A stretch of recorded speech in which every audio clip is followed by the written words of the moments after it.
প্রিয় বন্ধুরা, তোমরা সবাই কেমন আছো? আশা করি ভালো আছো। আজও চলে এসেছি এক নতুন ভিডিও নিয়ে। আপনি কি জানেন একটা ছাগলই আপনার জীবনের মোড় ঘুরিয়ে দিতে পারে? শুনতে অনেক অবাক লাগতে পারে, কিন্তু গ্রাম বাংলায় অসংখ্য মানুষ খুব ছোট থেকে শুরু করে আজ সফল খামারি হয়েছেন। আমারই শুরুটা ছিল সেম একই অবস্থায়। আমি একটা ছোট বাচ্চা ছাগল কিনেছিলাম 6 থেকে 1 বছরের মধ্যে, একটি পাঠির বাচ্চা দিয়ে।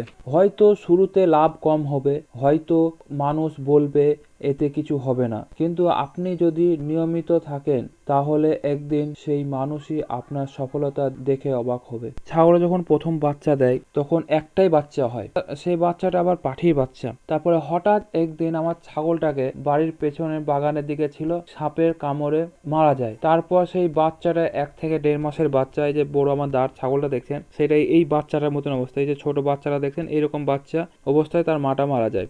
মাটা মারা যাওয়ার পর তাকে আমি অনেক কষ্টে তাকে বড় করি। বড় করার পর তারপরে সে গাভিন হয়। গাভিন হওয়ার পর সে দুটো বাচ্চা দেয়। সে প্রথমবার থেকেই প্রোডাকশনটা খুব ভালো ছিল, বাচ্চার প্রোডাকশন 7 বার বাচ্চা দিয়েছে। তার মানে লাস্টে দেন এইটাই একটা বাচ্চা হয়েছে। আর তো আমার কোনোবারই পরপর 2 বার দুটো করে বাচ্চা দেয়, তারপরে 3টে করে 3 বার দেয়, আর 4টে করে 1 বার, আর লাস্ট বিয়ানে হচ্ছে একটাই দিয়েছে এবার।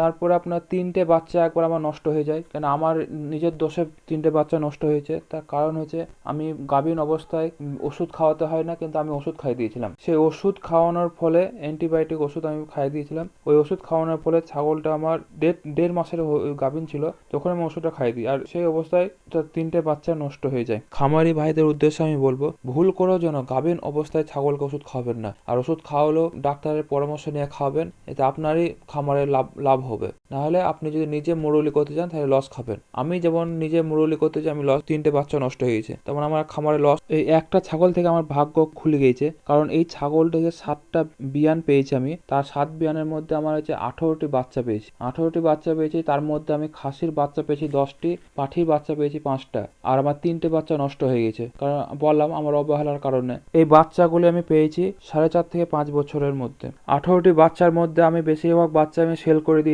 এবং সেই বাচ্চাগুলি থেকে আমি মোটামুটি লাখ টাকা ইনকামও করেছি, আবার কিছু আমার লসও গেছে। তার কারণ হচ্ছে আমার দুটো বাচ্চা আমার বিষ খেয়ে মারা যায়, আর 3টে বাচ্চা আমার নষ্ট হয়ে যায়, কারণ সব আমার অবহেলার কারণে, মানে অযত্ন, মানে দেখতে পাইনি, ছেড়ে দিয়েছি। ছেড়ে দিয়ে তারা এদিক ওদিক যেয়ে মাঠে বিষ খেয়ে চলে এসেছে। তার জন্য আমি চারিদিক, যখন বাড়িতে থাকি না বা বাড়িতে যখন কাজে ব্যস্ত থাকি, তখন চারিদিকে আমি ঘিরে দিই। ঘিরে দিয়ে আমি এটাকে ভরে রেখে দিই, খোয়ারের মতন করে দেবেন। তো খোয়ার করলে কি হবে, আপনার ছাগলগুলো সেফটি থাকবে।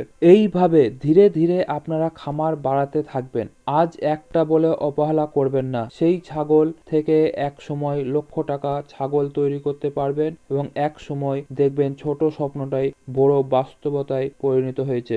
অনেকে বড় স্বপ্ন দেখে কিন্তু ছোট শুরু করতে লজ্জা পায়, কিন্তু সত্যটা হলো বড় সফলতা সবসময় ছোট একটা সিদ্ধান্ত থেকেই শুরু হয়। অনেকে খামার করার স্বপ্ন দেখে ঠিকই, কিন্তু বাস্তবতায় সাফল্য হতে পারে না এই ভুলের কারণে। অনেকে ছাগল কিনে কিনে রেখে দেয়, ঠিক মতন খেয়াল রাখে না। এইরকম অনেক খামারি আছে, ফলে খামার বন্ধ হয়ে যায় বা বন্ধ করতে বাধ্য হয় বা লস খায়। আর যে খামারি প্রতিদিন তার খামারের দিকে নজর রাখে, সে ধীরে ধীরে লাভের মুখ দেখে। আমার এই ছাগলটাই আমার ভাগ্য বদলে দিয়েছে। একটা ছাগল থেকে যে আমি এত বড় করতে পারবো খামারটিকে, আমি ভাবতে পারিনি যে একটা ছাগল থেকে যে 18টি বাচ্চা পাবো, আমি এটা একটা আমার কাছে অবাস্তব। কারণ আমাদের ছাগল যখনই পালতাম তখন একটার বেশি বাচ্চা হতো না আমাদের ছাগলে, এটাই আমরা দেখেছি। কিন্তু এই ছাগলটা আমাদের কাছে এতই লাকি বা আল্লাহর একটা বরকত, এই ছাগল থেকে যে আমরা এত বাচ্চা পাবো ভাবতে পারিনি।